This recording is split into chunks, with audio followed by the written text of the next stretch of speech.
muito grande poder participar desse final de semana especial. Ontem no Jó foi uma grande bênção.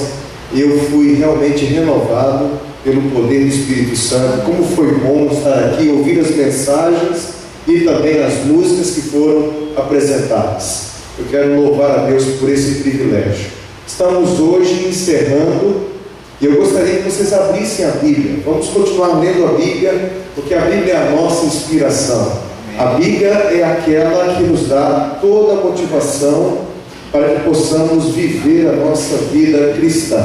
Eu gostaria que você abrisse mais uma vez, aí em Tito, no capítulo 2. Tito, capítulo 2, verso 13. Aquele que encontrou, diga amém. Quem não encontrou, diga misericórdia. Vamos aguardar um pouquinho aí, né? Mas aqueles que não sabem onde fica Tito, eu vou dar uma dica aqui. Fica entre Gênesis e Apocalipse. Você vai encontrar em algum lugar aí. Amém. Isso. Amém. Então vamos lá.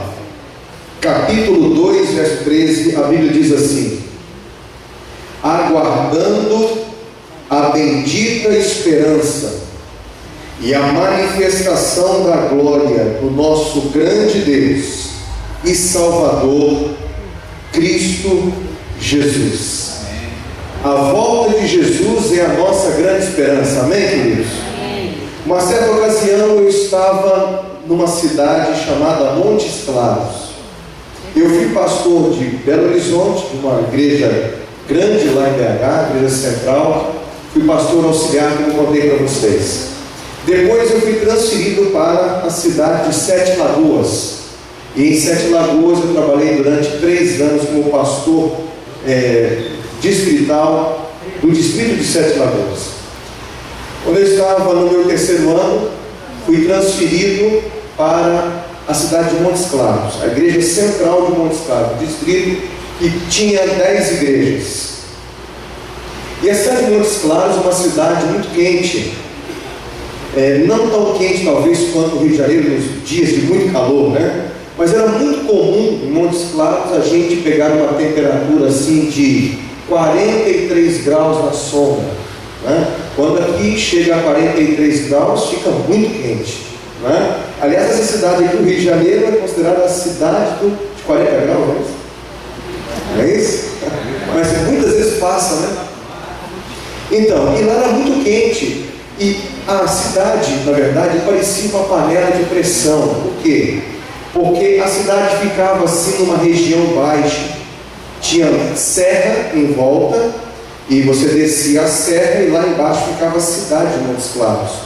Quando o sol batia no asfalto, você conseguia ver aquela imagem que muitas vezes aparece na televisão, especialmente nas corridas de Fórmula 1, quando o asfalto está muito quente. Você tem aquela impressão assim que o asfalto está derretendo e a imagem fica meio distorcida. Assim a gente via literalmente quando estava andando pela cidade de Montes Claros. Era muito quente, era o norte de Minas, muito calor. E lá, para vocês terem uma ideia, nós não usávamos. Eu pregava de terno, mas muitas vezes eu preguei sem terno porque era muito calor. Eu não tinha manga comprida, camisa de manga comprida, eu só usava gravata com camisa de manga curta, de tanto calor que era. E eu me lembro que eu estava saindo do banheiro, tinha acabado de tomar banho com meu filho, e nós estávamos deitados assim no chão. O chão da nossa casa era um chão de piso frio, e nós estávamos ali deitados depois do banho, com a toalha no corpo ainda, deitados olhando para o teto, e eu contava para o meu filho algumas histórias do céu. E falei para ele assim, que um dia nós vamos estar no céu com Jesus. E comecei a contar como será a cidade santa, a Nova Jerusalém. E aí então meu filho me perguntou assim: papai, quando é que Jesus vai voltar? Eu disse assim: filhinho, papai não sabe quando é que Jesus vai voltar, mas eu creio que vai ser em breve. Uma resposta assim rápida. E aí continuei falando, e novamente ele me faz a mesma pergunta: papai, quando é que Jesus vai voltar? Eu falei assim: filhinho, papai não sabe exatamente o dia e nem a hora, mas eu creio que ele vai vir muito em breve. E ele insistiu: papai, novamente, Quando é que Jesus vai voltar, papai? Ele devia ter uns 3 anos de idade, mais ou menos. E eu então disse assim para ele: filho, papai não sabe exatamente quando é que Jesus vai voltar, mas eu creio que vai ser muito breve. Mas eu fiquei curioso, o que ele queria tanto saber? E eu disse assim para ele: mas filhinho, por que você quer saber quando é que Jesus vai voltar? Aí ele disse: sabe por quê, papai? Porque quando Jesus voltar, eu vou poder escorregar no pescoço da girafa, eu vou poder pegar na juba do leão. E aí ele começou a falar e eu comecei a pensar assim: quais são as minhas expectativas com respeito à volta de Jesus? Eu pergunto nesta noite, querido irmão, meu querido amigo, quais são as suas expectativas com respeito à volta de Jesus?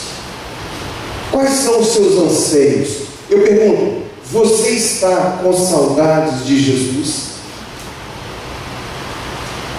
Às vezes parece que algumas pessoas vivem nesse mundo parecendo que não estão com vontade de ver Jesus voltar. É verdade? Algumas pessoas estão tão preocupadas com o seu trabalho, com as suas faculdades, com os seus compromissos, com as suas atividades, que me parece que não estão sentindo saudade de Jesus. E há alguns lugares onde algumas pessoas moram em casas muito luxuosas, em bairros magníficos. Hoje eu estive passeando pelo Rio de Janeiro, né? Aproveitei essa folguinha pela manhã e eu queria conhecer a cidade do Rio de Janeiro, a cidade maravilhosa.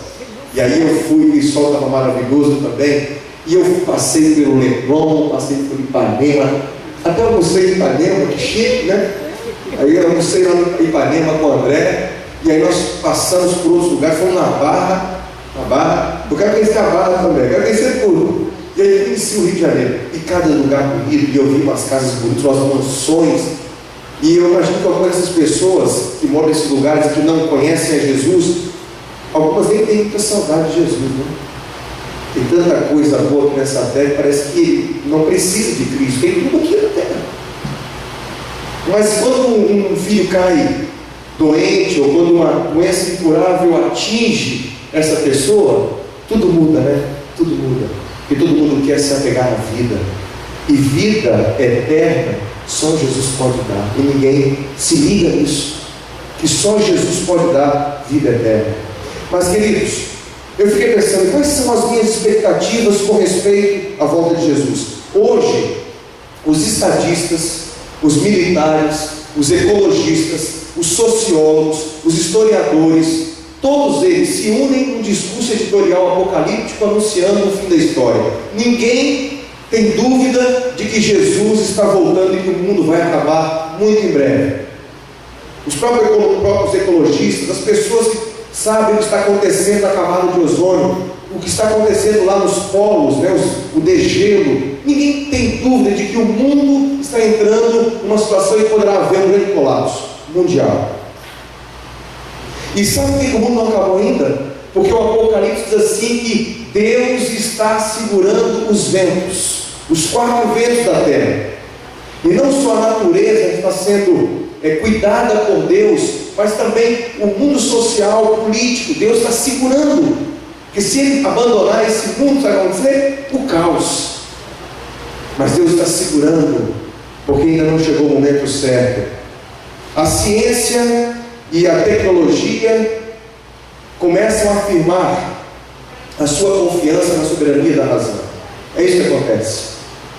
Já podemos ouvir o grande clamor de pessoas que sofrem por causa da fome e da injustiça social. Mas, queridos, a violência também tem afetado muitas famílias. É muito comum, por exemplo, você ver um jovem esfaqueando a avó, porque a avó não deu dinheiro para ele, porque ele queria comprar cocaína, aí ele mata a avó. Pais que pegam os seus filhos e os maltratam, padrasto que pega a filha e joga no 9º andar, por exemplo, de um apartamento, de um prédio, mata sua própria filha. Queridos, isso é uma coisa terrível. Mas a Bíblia diz assim, que Jesus, falando sobre a sua volta, Jesus diz assim, que por se multiplicar a iniquidade sobre a terra, diz a Bíblia assim, o amor de quase todos iria esfriar. E Jesus contou uma parábola, a parábola das 10 virgens. E nessa parábola, ele conta a história de que o noivo demorou a vir buscar as virgens. E é interessante, queridos, que das 10 virgens que estavam ali aguardando o noivo, 10 dormiram. Não foram 5 que dormiram. Havia 5 prudentes e 5 nécias, loucas. Mas as 10 dormiram, o que mostra que o fato de dormir não é necessariamente ruim. Elas dormiram por um motivo. Elas dormiram por causa da tardança de quem? Do noivo. Então Jesus, ele é o noivo, ele está tardando a voltar. Será que Jesus está atrasado? Não, queridos.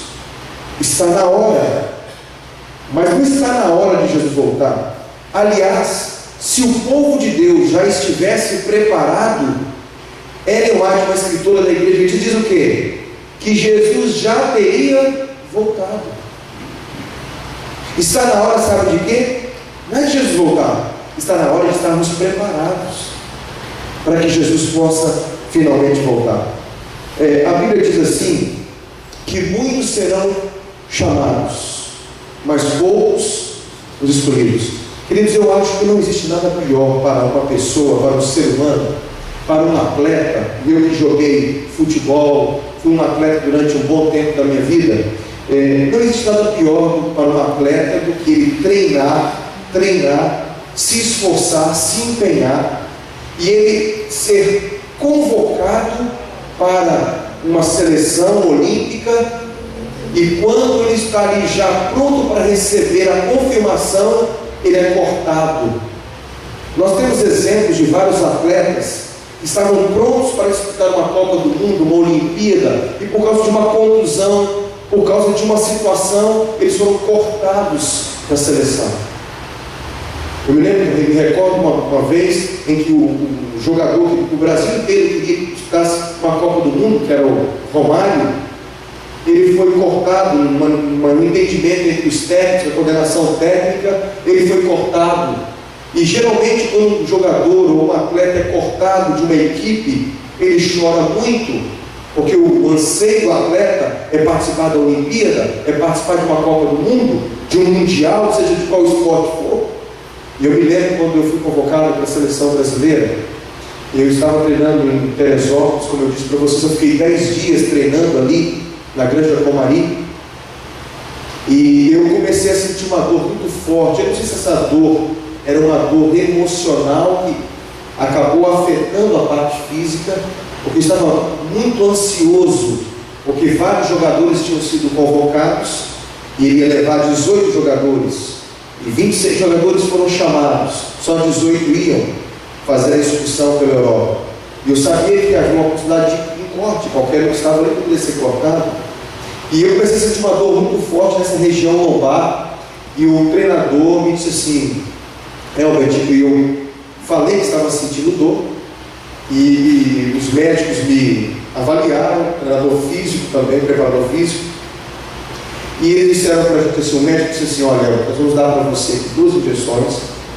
e vamos fazer uma observação, amanhã de manhã vamos fazer um teste físico, se você não melhorar, infelizmente você vai ter que ser cortado da seleção. E aquela noite foi uma noite de muita angústia para mim, porque a coisa que eu mais desejava no mundo era viajar para a Europa, viajar com a seleção brasileira, porque a coisa que eu mais queria era ser jogador da seleção e um dia chegar ao sucesso profissional como jogador de futebol. E imagine vocês, um garoto de 15 anos, o sofrimento daquela noite. E o pior de tudo não é isso. O pior de tudo é que às vezes eu passava pelos corredores, assim, pelos quartos, e eu via outros colegas dizendo assim, olha, eu acho que o Elbert vai ser cortado, ele está machucado, e provavelmente vai vir o fulano de tal. Eles ficavam felizes porque um amigo, um colega do clube, talvez viesse para ocupar o meu lugar. E eu ouvia tudo aquilo, comecei a chorar, liguei para meus pais ligaram para a CBF, e foi uma noite de muito sofrimento. Eu estava convocado, mas podia a qualquer momento ser cortado. Eu não sei, queridos, Deus quer que todos nós estejamos no céu, todos. Só que a Bíblia diz assim, que muitos são chamados, mas poucos os filhos. Eu creio que o que a Bíblia quer dizer é o seguinte: todos têm a oportunidade, todos são convidados para as bodas da ceia, a ceia do Cordeiro, mas serão poucos que de fato estarão vivendo esta realidade. Então, queridos, com certeza você e eu, nós queremos nos preparar e nós queremos estar com Jesus no céu. Queridos, a Bíblia fala assim que Jesus irá se manifestar, e a manifestação do nosso grande Deus e Salvador Jesus Cristo acontecerá muito em breve. Eu desde criança ouço falar que Jesus vai voltar. Eu tenho certeza que você também, desde que você entrou para a igreja, você ouve Jesus falar. Aqueles que já nasceram na igreja, com certeza ouvem que Jesus vai voltar desde criança. E eu lembro que quando eu era criança, eu era católico, eu ouvia falar que Jesus iria voltar à terra, e eu ouvia as pessoas dizendo assim que haverá também as pragas do Apocalipse, e eu tinha muito medo das pragas do Apocalipse. E eu dizia assim para as pessoas que tinham mais experiência: se eu for um menino bonzinho, se eu obedecer a minha mãe, se eu fizer o meu dever de casa direito, se eu for um menino correto, eu vou passar pelas pragas. E as pessoas diziam assim: olha, se você for um menino bonzinho, você obedecer o seu pai e sua mãe, então você não vai passar pelas pragas. E durante um bom tempo eu tentei ser um menino bonzinho, mas eu não conseguia. Eu fazia muitas coisas erradas, e eu ficava pensando assim: puxa vida, eu vou passar pelas pragas. Mas com o passar do tempo, já com 15 anos, eu comecei a ver a volta de Jesus de uma outra forma, porque eu conhecia a igreja adventista. E eu comecei a viver uma grande expectativa a respeito da volta de Jesus. Eu frequentava uma igreja em Belo Horizonte, e o meu pastor, ele pregava com muita eloquência sobre a volta de Jesus.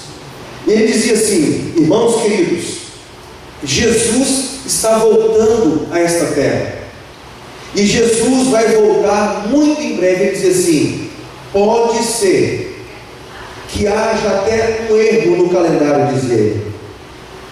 E tudo indica que Jesus vai voltar em breve, porque naquele tempo do Velho Testamento eles plantavam 6 anos, e o 7º ano era para quê?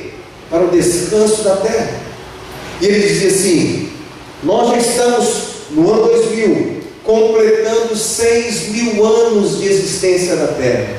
E a Bíblia fala assim no Apocalipse, no capítulo 20, que nós vamos passar com Jesus quanto tempo? 1000 anos de paz com Jesus no céu. E então ele dizia: tudo indica, queridos irmãos, que quando acontecer do ano 2000 chegar, pode ser que Jesus volte a esta terra, porque vai se completar 6.000 anos de existência, e o milênio, o 7º milênio, nós vamos passar no céu com Jesus. E ele disse assim: olha, pode ser que haja um erro no calendário, e se houver um erro no calendário, pode ser que Jesus volte antes do ano 2000, quem sabe em 1996. Mas se não voltar em 1996, com certeza ele voltará no ano 2000.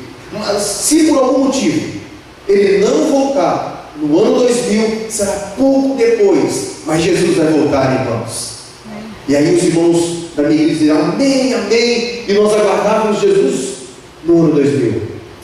E quando chegou o ano 2000, criou-se um grande clima de expectativa, né? O ano 2000, eu me lembro que em 88, quando eu me converti, na década de 80, a igreja falava muito sobre a volta de Jesus. Eu me recordo que os grupos musicais do Brasil falavam muito. Eu lembro de um grupo musical lá do Espírito Santo chamado Integração. Eles cantavam uma música muito bonita que dizia mais ou menos assim: não tardará. Eu não sei cantar direito, mas não posso arriscar continuar mais que isso. Mas assim: não tardará e Cristo irá. Não tardará Canta comigo. Voltar, Não parará.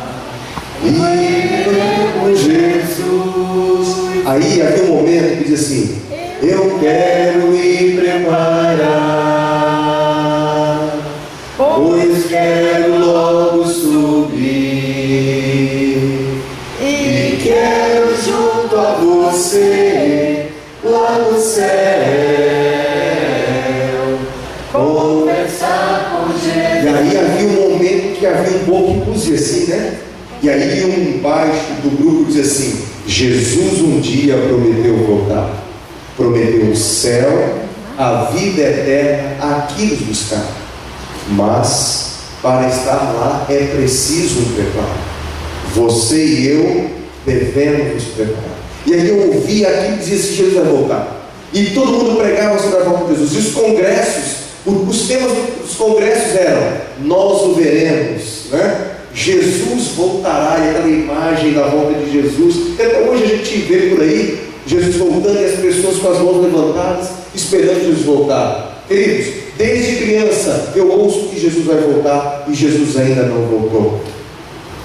Quando eu fui para o seminário, eu fui também com essa esperança de que Jesus voltaria muito em breve. Eu terminei meu seminário em 94, eu pensava assim: talvez eu comece o meu ministério e quem sabe nem conclua o meu ministério, porque Jesus estará voltando e muito em breve Ele vai estar nos buscando.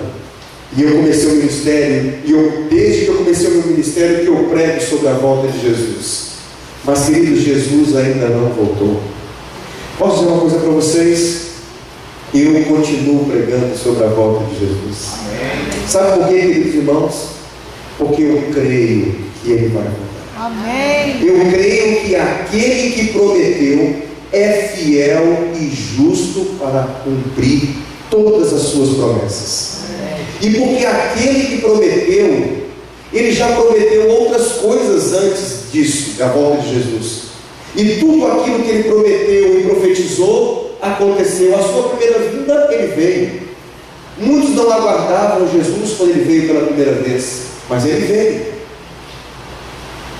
Então, queridos, Jesus vai voltar, e vai voltar muito em breve. Eu me lembro da igreja primitiva, a nossa igreja, os pioneiros.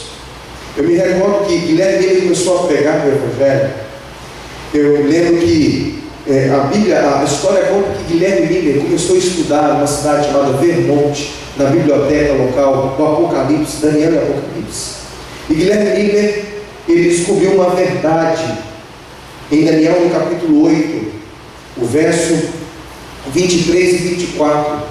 E lá a profecia de Daniel diz assim: até 2.300 tardes e manhãs, e o santuário será purificado.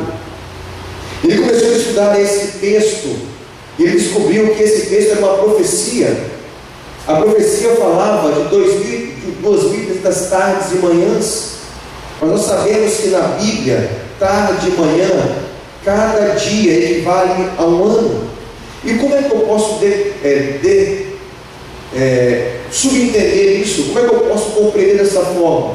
O anjo, depois que mostrou para ele a profecia e disse que depois de 2.000 tardes de manhã o santuário seria purificado, diz a Bíblia assim, que depois dessa visão que Daniel teve, ele caiu com o rosto em terra, ele ficou doente, ele adoeceu. E o capítulo 9 do livro de Daniel, todo o capítulo 9 é uma oração. Daniel está orando, pedindo a Deus que lhe revele o que significava aquela visão das 2.000 tardes e manhãs. Então no capítulo 9, diz a Bíblia assim, que o anjo Gabriel vem, e diz assim que o anjo Gabriel se colocou diante de Daniel, e disse assim para Daniel: Daniel, no princípio das tuas súplicas, eu recebi uma ordem do céu. Está na Bíblia. Eu recebi uma ordem do céu para vir te dar a resposta. Antes dele concluir a oração, Deus já havia ordenado Gabriel sair do céu para vir declarar para Daniel o sentido da visão. E o anjo Gabriel disse assim: agora ouve bem o sentido da visão. Então, capítulo 9, nos versos 23 em diante, o anjo começa a explicar para Daniel qual era o significado da visão das 2.300 tardes e manhãs. E só para você ter uma ideia, o anjo disse assim: sabe e entende, capítulo 9, verso 23 em diante.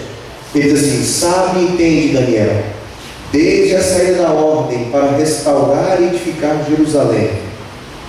Quando foi que saiu a ordem, o decreto de Artaxerxes para restaurar e edificar Jerusalém? O ano 457 a.C. Então, quando o anjo começa a explicar, diz o seguinte: olha, desde a saída da ordem para restaurar e edificar Jerusalém, ele está explicando a visão.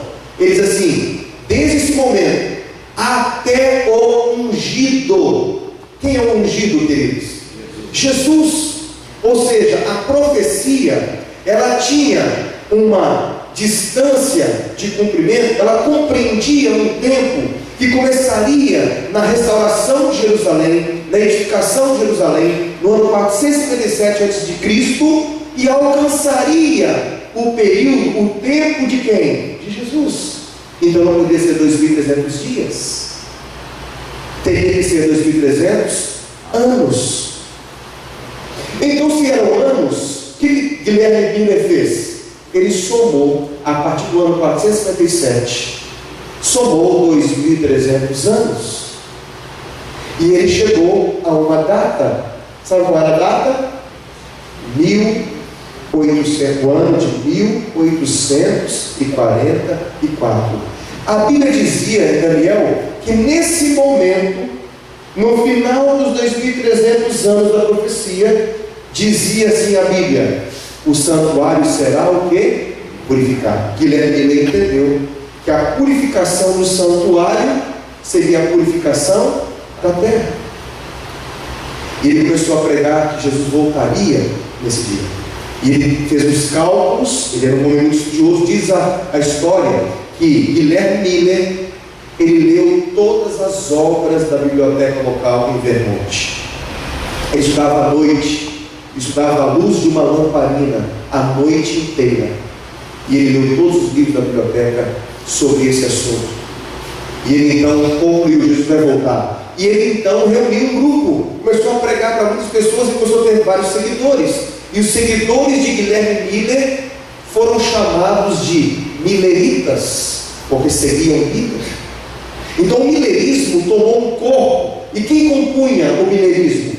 A igreja congregacional, os presbiterianos, os batistas do sétimo dia, os metodistas.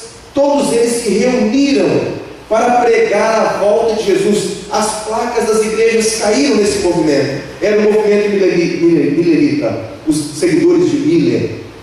E eles então começaram a pregar a volta de Jesus. Diz a história que muitos juízes de paz abandonaram os seus postos para poder aguardar a volta de Jesus.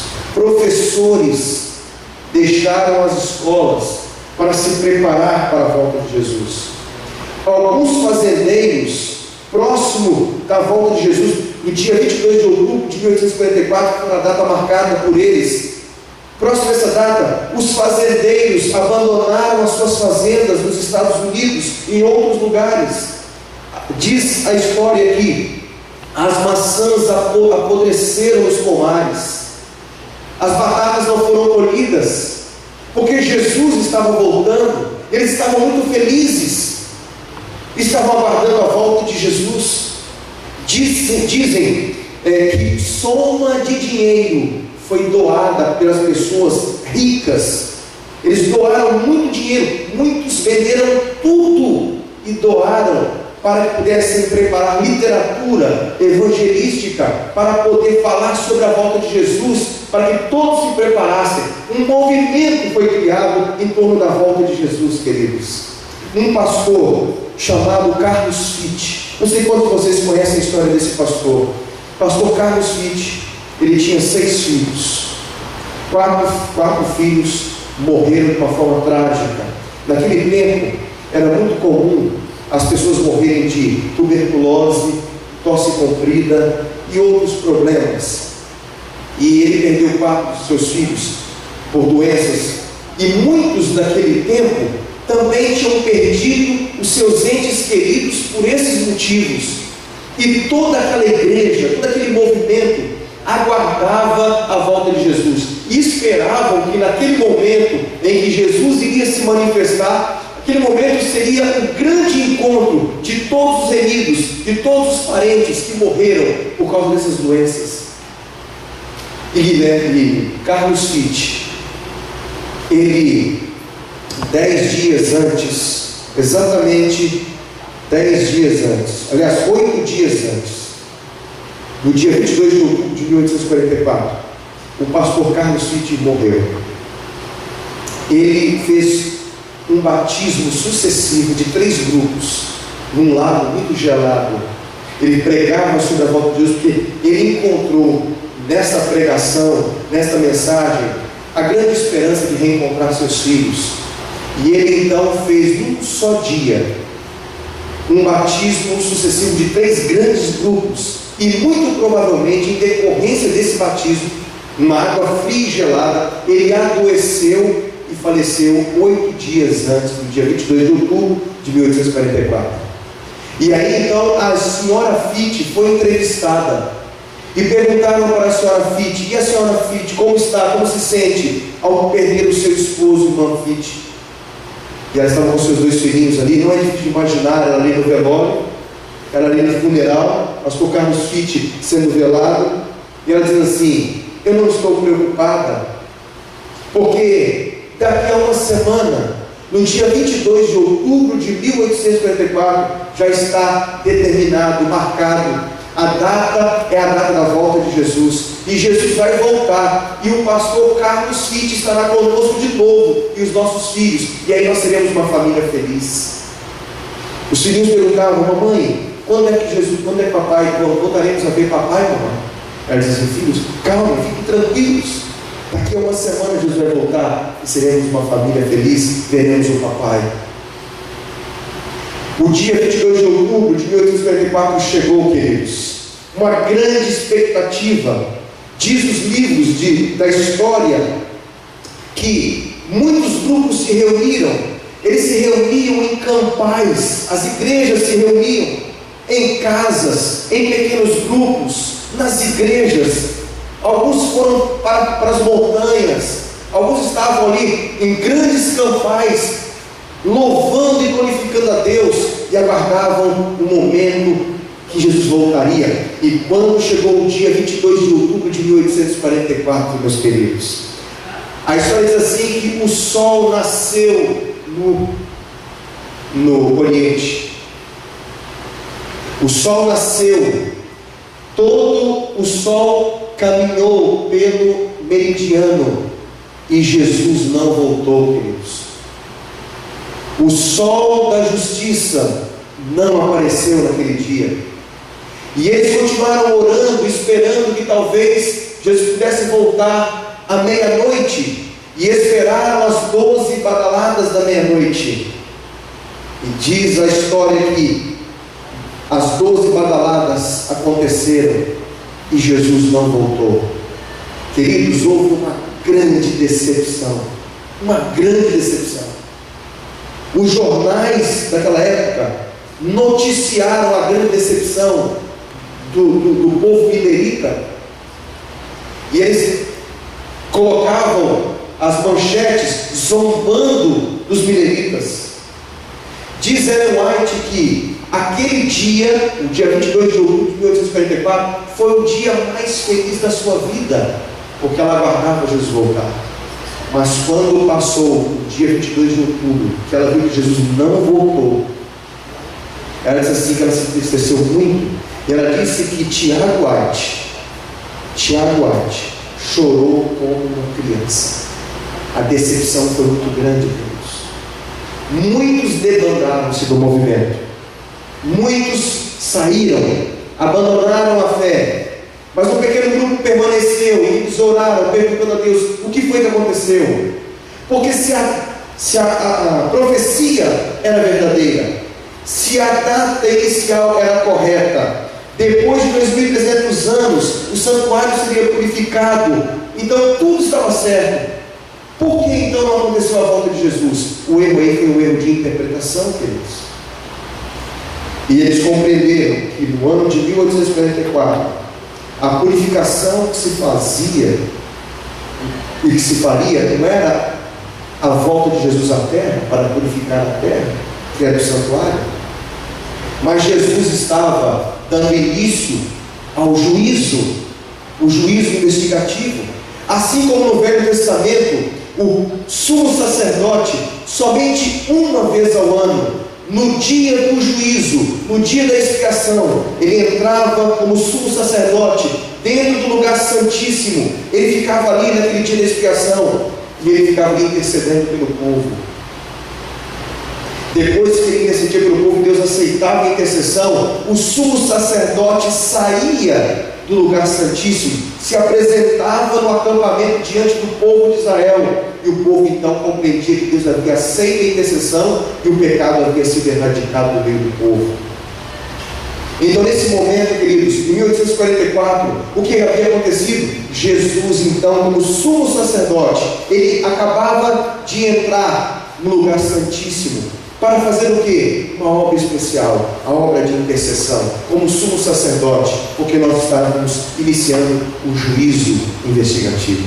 O juízo não vai chegar, irmãos. O juízo já chegou, já começou. Então, queridos, Jesus não voltou. Mas Jesus, queridos, vai voltar. Amém. E Jesus quer que todos nós estejamos preparados para esse grande dia. Eu me lembro de uma história que eu vi de um pastor, e com isso eu quero encerrar a mensagem desta noite. Um pastor chamado Jim Harris. O pastor Jim, ele foi um missionário nas ilhas do Pacífico. O pastor Jim foi convidado para ser um missionário. Ele foi para uma ilha chamada Ilha de Merique. E ele disse assim que os irmãos adventistas daquela ilha eram 29 irmãos adventistas, nativos. Ele disse que os irmãos prepararam para ele uma cabana com muito carinho, muito carinho. Tudo era bonito ali, tudo era muito gostoso, a cabana era muito confortável. O local, ele disse assim que era uma ilha bela, com muitas árvores, muito verde. A água era cor esmeralda. Havia uma grande variedade de pássaros. Ele disse assim que tudo era maravilhoso ali. Ele disse assim que somente uma coisa não era bom. O pastor Jim, ele disse que todos os dias, às 4h45 da manhã, ele era acordado com um barulho muito grande. Pessoas passavam pela sua cabana cantando e gritando. E ele acordava assustado no meio da madrugada. Ele não sabia o que acontecia. E ele disse assim que quando ele estava tentando ainda pegar no sono, preocupado com o que estava acontecendo, quando estava quase pegando no sono, ele disse assim que ouvia uns passos que passavam do lado da sua cabana, de pessoas. Mas as pessoas passavam em completo silêncio, e aquilo o intrigava. Ele se perguntava: por que eles passam cantando e gritando? E por que depois de meia hora, depois de algum tempo, eles passam novamente em completo silêncio? O que eles fazem? E por que tanto barulho tão cedo? Por que tanto silêncio na volta? Aquilo incomodava, e já estava acontecendo já há alguns dias. Todos os dias isso acontecia.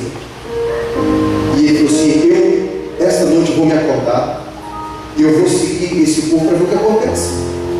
E ele então dormiu naquela noite, e de madrugada, exatamente às 4h45 da manhã, então aqueles 29 adventistas, irmãos, passaram cantando e gritando. E ele se levantou, seguiu aqueles irmãos E ele chegou até um determinado lugar. E quando ele chegou a um determinado lugar, ele percebeu que os 29 irmãos adventistas estavam parados em frente à praia, todos com a mão na testa, viseirando o sol. E ele, pensando que aqueles irmãos estivessem fazendo uma espécie de ritual ao sol, ele puxou um dos irmãos pelo braço e disse assim: irmão fulano, o que significa isso que vocês fazem? E aquele irmão disse assim: ué, pastor, o senhor não sabe? Ele disse: não. Então, daquela forma simples, daquele irmão nativo, ele disse assim: ué, pastor, o senhor não sabe? Não, irmão. Assim, pastor, os últimos 43 anos, todos os dias, a gente vem aqui até a beira da praia, a gente vem cantando e gritando, porque a gente vem aqui para ver Jesus voltar. Por isso que a gente vem cantando e gritando, a gente olha para o Mestre para ver Jesus. Pastor, hoje Jesus não voltou, por isso nós voltaremos tristes a trabalhar, mas nós temos a esperança de que amanhã Ele voltará. Meu querido amigo, você está com saudades de Jesus? Você está com muitas saudades de Jesus? Talvez esteja falando aqui para uma mãe cuja filha ou filho já não esteja mais aqui na terra, e você está com muitas saudades de Jesus. Talvez esteja falando aqui para uma irmã e o marido já não está mais aqui entre nós, o companheiro de viagem já descansa. Talvez para uma mãe que perdeu uma filhinha muito cedo, ou um filhinho, e a coisa que mais espera é aquele dia quando Jesus voltar, o anjo virá como um bebê para entregar nos braços da mãe. Talvez o filho que perdeu um pai ou uma mãe, e essa pessoa está com muitas saudades de Jesus, porque esse dia será o grande encontro de todos os remidos da terra. E nós estamos com saudades de Jesus. Você está com saudade de Jesus também? Eu me recordo como se fosse hoje, queridos. Eu pastoreava o distrito de Montes Claros. Eu realizei 2 semanas de oração. Uma numa igreja mais simples, e depois fiz uma semana de oração na igreja sede. E minha esposa estava grávida do meu 2º filho. Ela disse assim: amor, eu estou grávida, estou cansada. E eu sei que você vai ficar fazendo 2 semanas de orações seguidas. Eu sei que você vai para o concílio, e eu gostaria de ir para Belo Horizonte. Nós estávamos a 420 quilômetros de Belém. Então eu estou pensando em ir para a casa dos meus pais, e minha mãe me ajuda, eu descanso um pouco. Ou você não vai poder ficar muito em casa, você vai trabalhar das 2 semanas, visitando os membros da igreja. Então eu vou, e quando você for para o concílio, eu volto com você. Tá bem. Eu concordei, mas eu não imaginei o que ia acontecer de fato. Eu não estava pensando nas implicações da minha separação dela. É que meu filho, que tinha 3 anos, o filho mais velho, eu nunca havia me separado dele. O fato é que eles foram. Eu fiquei ali 2 semanas. E eu estava muito envolvido com o trabalho. A primeira semana eu consegui trabalhar muito bem. Mas a segunda semana eu já não estava mais aguentando ficar dentro de casa. Porque eu olhava o sofá e eu lembrava do meu filho. Eu ia comer, me assentava à mesa, e eu não via minha esposa, não via o meu filho. E quando a gente está sozinho, sem as pessoas que nós amamos, a nossa vida, queridos, ela perde o sentido completamente. Então é importante que possamos dar valor para as pessoas que nós amamos quando elas estão junto de nós. Porque quando nós estamos sozinhos, a nossa vida ela perde completamente o sentido. A comida era muita, eu comia, mas sobrava. Eu de manhã cedo, quando eu acordava, eu ficava esperando meu filho entrar pela porta do meu quarto e pular em cima da minha cama. E eu comecei a ficar incomodado com aquilo, porque eu comecei a sentir muitas saudades do meu filho. E eu nunca imaginei que seria tão difícil ficar longe dele. E aquilo me causou uma angústia tão grande, um desespero tão grande. Eu falei assim, eu preciso ligar para ele. Eu estou com muitas saudades dele. E eu então liguei. Quando eu liguei, a minha esposa atendeu na casa do meu sogro. E ela disse assim, amor, que bom que você ligou. Eu ia ligar para você agora. Mas como foi bom que você ligou? Porque o Igor, que é o meu filho mais velho, ele não fala outra coisa. O tempo todo ele fala por você, chama por você. Ele fica perguntando assim, cadê o papai e mamãe? Onde está o papai e mamãe? Cadê o papai e mamãe? Eu quero o papai e mamãe. E eu não sei mais o que dizer para ele, amor. E eu conversava com minha esposa e eu ouvi o meu filhinho falando lá do outro lado, mamãe, cadê o papai e mamãe? Eu quero o papai e mamãe. Eu estava desesperado. E eu senti que eu precisava falar com ele. Falei assim, amor, deixa eu acalmar o coraçãozinho dele. Coloca o telefone no ouvido dele. E quando ela colocou o telefone no ouvido dele, eu fui falar. Mas antes que eu conseguisse falar, ele começou a dizer, papai, eu quero você. Cadê você, papai? Como se ele não conseguisse entender por que eu estava longe dele. E eu disse assim, filhinho, por favor, ouça o papai. E bate um desespero, porque a coisa que você menos quer é que o seu filho sofra.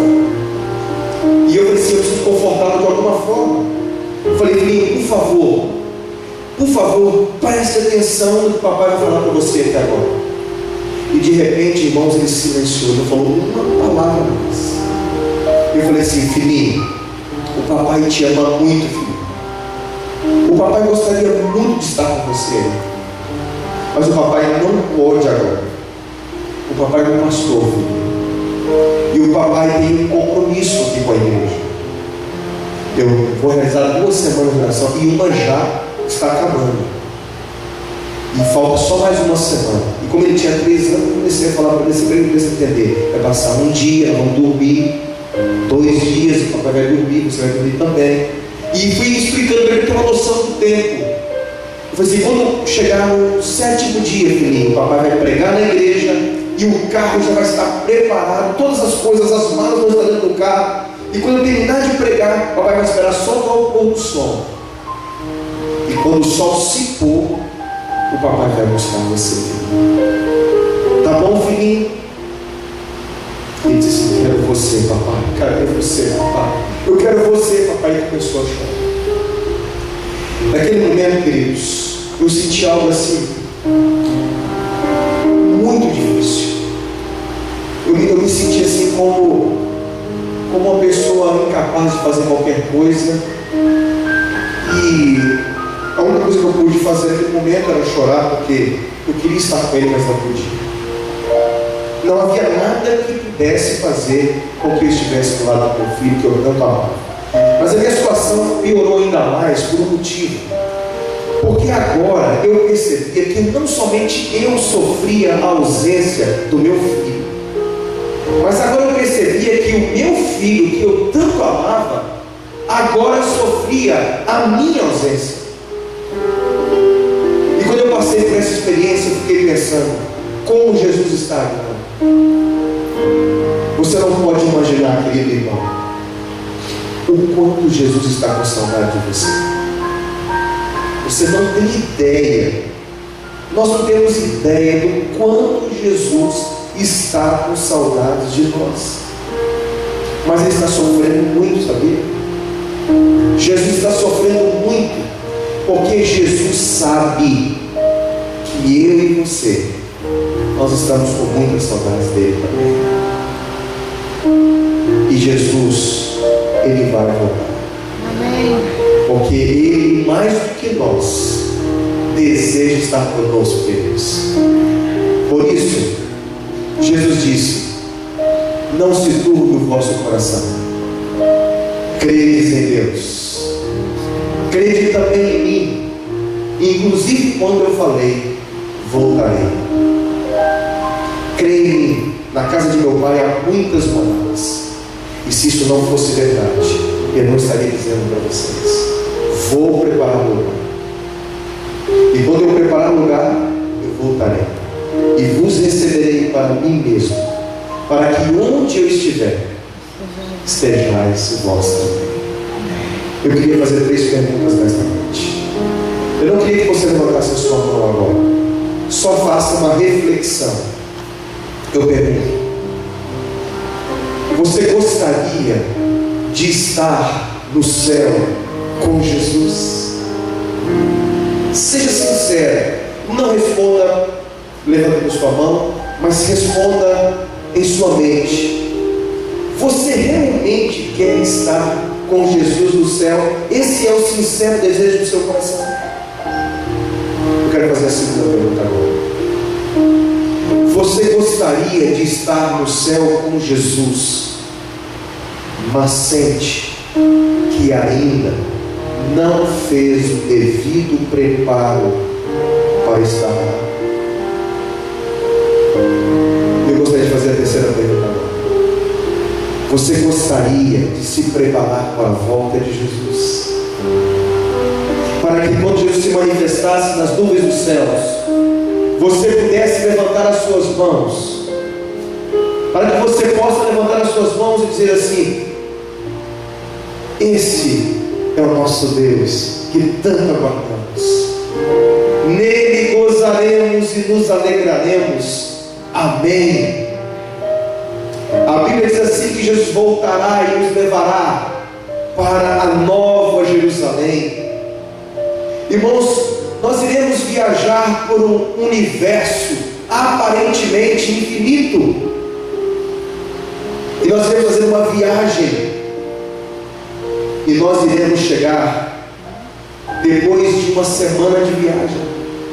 Iremos nos deparar com os portais da eternidade. Nós falamos tanto sobre os portais da eternidade, e nós vamos nesse dia estar junto com Jesus diante dos portais da eternidade. E diz a Bíblia que nós iremos chegar ali, e a irmã menciona que os portais da eternidade se abrirão. Nós estaremos diante de um portal brilhantíssimo, grandiosíssimo, e esse portal irá se abrir diante de nós, os remidos, e Jesus vai mostrar as suas mãos para nós. Ele vai mostrar os cravos, as marcas da cruz. Ele vai dizer assim para a gente: eu não falei para vocês, meus filhos, eu não falei para vocês que eu viria novamente? Estamos finalmente em casa. Tomai posse do nosso reino, que vos está preparado desde a fundação. Está preparado desde a fundação do mundo. Tomai posse do reino que é de vocês. Gente, nós vamos entrar na cidade santa, e nós iremos entrar. Sabe o que vai acontecer? Nós vamos cantar um hino. Mas antes de cantar o hino, nós vamos estar diante de Jesus e dos anjos, e ele vai dizer assim que nós seremos coroados com a coroa da vitória. A coroa da salvação, queridos. Mas ela diz assim que um representante da humanidade, Adão, ele vai fazer uma coisa extraordinária. Assim que Adão vai pegar a sua coroa, vai tirar a sua coroa, ele vai se ajoelhar diante dos pés de Jesus, e ele vai colocar a sua coroa nos pés de Jesus. Ele vai dizer assim: eu não sou digno. E sabe o que nós vamos fazer? Ela diz que todos os remidos irão tirar as suas coroas depois de ter sido coroado pelos anjos, e nós vamos depor aos pés de Jesus. Aí nós vamos cantar o hino. Nós vamos para o mar de vida. Nós vamos cantar o hino do Cordeiro. E nós vamos dizer assim: digno é quem? É o Cordeiro. Ele é digno. Digno só há um, o Cordeiro de Deus, que tira o pecado do mundo. Ele é digno. E nós vamos dizer assim: Senhor, nós não merecemos. Nós estamos aqui, mas nós não merecemos. Só o Senhor é digno de todo louvor e de toda adoração. Amém. Ah, meus queridos irmãos, Eu quero viver esta experiência. Eu quero viver esta experiência da minha vida. Eu quero ver Jesus voltar. Mas se Jesus não voltar ainda em nossos dias, se eu tiver que descansar por algum motivo de doença, de acidente, por algum outro motivo, se eu tiver que descansar antes da volta de Jesus, não importa. Eu quero que quando eu abrir os meus olhos, eu quero ver o rosto do meu anjo da guarda. E eu quero encontrar com Jesus nos ares. E este privilégio ninguém vai poder tirar de mim e nem de você. Eu pergunto, Deus, quantos gostariam de ficar em pé e dizer assim: eu gostaria de me preparar para a volta de Jesus? Você gostaria? Se você sente esse desejo, por gentileza, fique em pé. Eu quero orar por você. Eu também gostaria de orar. Querido Pai que está nos céus, muito obrigado por encerrarmos todos juntos esse final de semana com o Senhor. Amém.